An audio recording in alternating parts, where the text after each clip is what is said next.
What? তুমি এখানে কি করছো রঘু? নিকিতা, আমি তো তোমাকে সারপ্রাইজ দিতে এসেছিলাম, মনে হয়েছিল যে, কিন্তু এ কে? এ রঘু, আই মিন এ হচ্ছে তোমার বয়ফ্রেন্ড। আই নো তুমি আমাকে বলেছিলে যে খুব জঘন্য দেখতে ওকে, কিন্তু এতটা তুমি ওকে বয়ফ্রেন্ড বানিয়েছো? নিকিতা, কি হচ্ছে এসব? ছেলেটাকে আর তুমি এর সাথে? তোমাকে কি বলে বোঝাতে হবে নাকি? তুমি বুঝতে পারছো না? আমি নিকিতা, এই রুমটা। ঠিক আছে, তোমাকে বলে বোঝাচ্ছি। কাল সারা রাত আমরা দুজনে এনজয় করেছি। এনজয় বোঝো তো নাকি?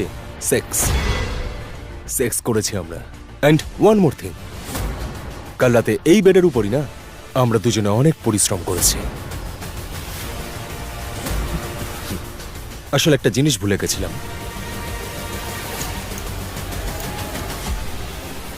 পেয়ে গেছি এবার। যাওয়া যাক নিকিতা। নিকিতা, তোমরা আমার সাথে মজা করছো তাই না? এখানে এই রুমে কোথাও একটা ক্যামেরা আছে। হ্যাঁ, রঘু, এখানে শুধু একজনই মজা করছে, আর সে হলো তুমি।